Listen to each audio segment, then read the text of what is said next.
Welcome to To Chaleigh TV, the channel dedicated to indie artists and entertainment. I'd like to dedicate tonight's film to all the people that have ever died working in a job that they had to deal with your customers. I give you Clerks. Throughout history, they have been a part of our American life. Men and women who have made it their mission to serve their fellow man. They've worked hard enough. Isn't it time they had their own movie? Clerks. This job would be great if it wasn't for the customer. This film is legendary in the indie and cult world. Kevin Smith wrote and directed and filmed it on a very small budget in the mid-90s. It's a gem, and it's inspired a lot of people to create their own work. And now Kevin Smith is a god in the indie community.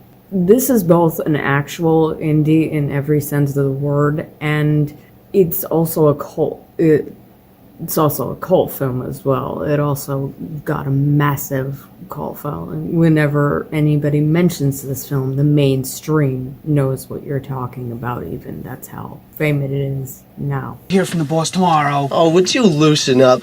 You'd feel a hell of a lot better if you just rip into the occasional customer. Why? I don't bother them and they don't bother me. A liar. Tell me there aren't customers that annoy the piss out of you on a daily basis. There aren't. How can you lie like that? Why don't you vent? Vent your frustrations. Come on, who pisses you off? Well, I guess it isn't customers in particular. Maybe just a group of customers. Well, let's hear it. Well, the milkmaids. The milkmaids? The women that go through every gallon of milk looking for that later date, as if somewhere beyond all the other gallons is a container of milk that won't go bad for like a decade. You know who I can do without? I can do without the people in the video store. Which ones? Think you get stupid questions? You should hear the barrage of stupid questions I get. What do you mean there's no ice? You mean I gotta drink this coffee hot? So how much is this thing anyway? Do you sell hubcaps for a 72 Pinto hatchback? This dialogue-driven satire is excellent at making the characters come to life and making them very real and very raw. Now, the first one was completed and fully operational before the rebels destroyed it. Luke blew it up. Give credit where credit's due. And the second one was still being built when they blew it up. Compliments of Lando Calrissian.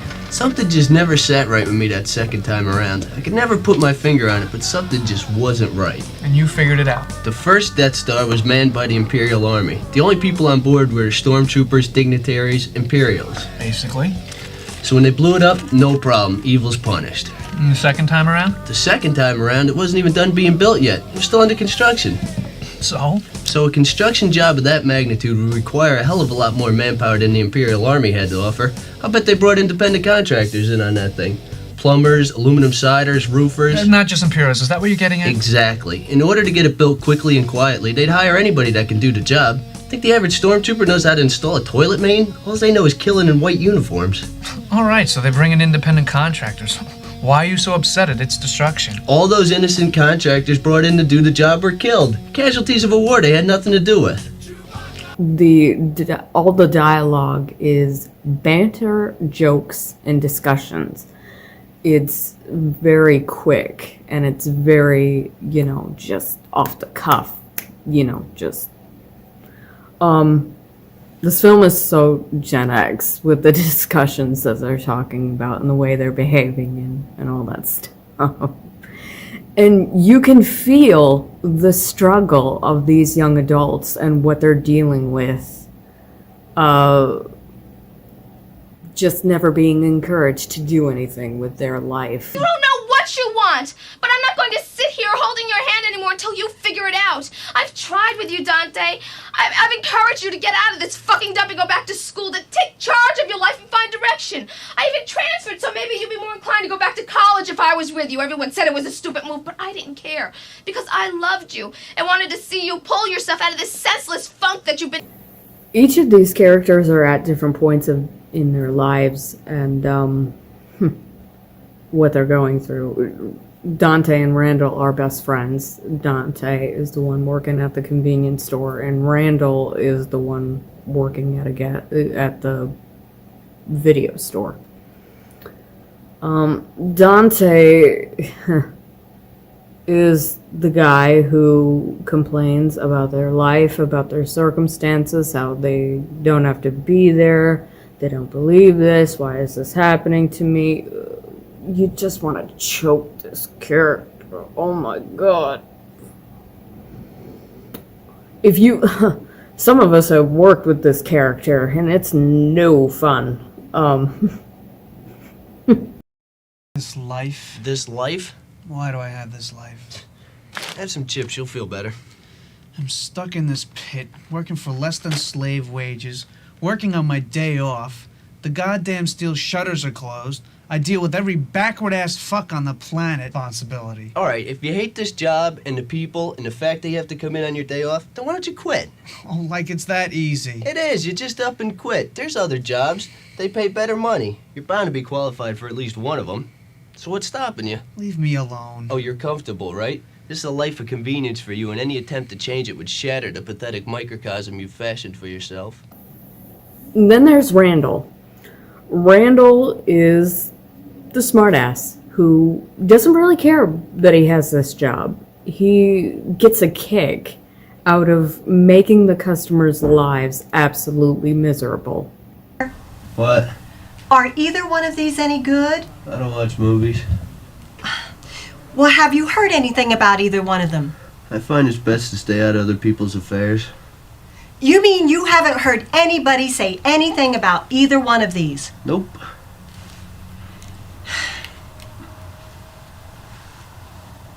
Well, what about these two? Oh, they suck. These are the same two movies? You weren't paying any attention. No, I wasn't. I don't think your manager would appreciate I don't it. appreciate your ruse, ma'am.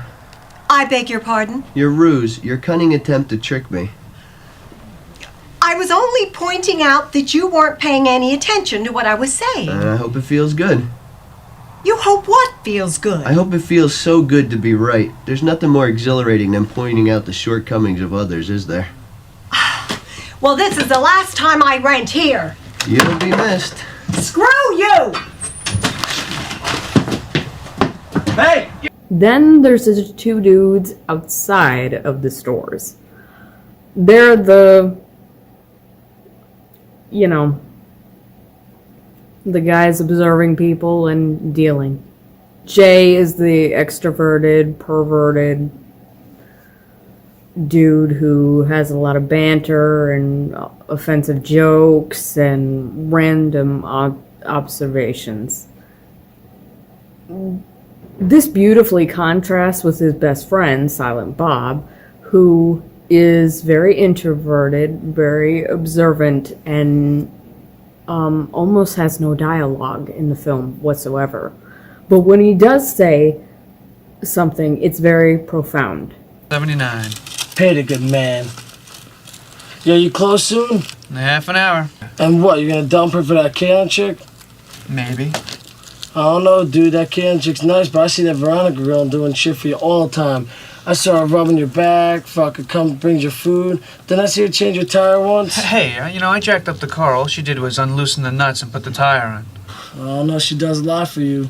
She's my girlfriend. I had some girlfriends too, but all they wanted from me was... You know, there's a million fine-looking women in the world, dude, but they don't all bring you lasagna at work. Most of them just cheat on you. Come on.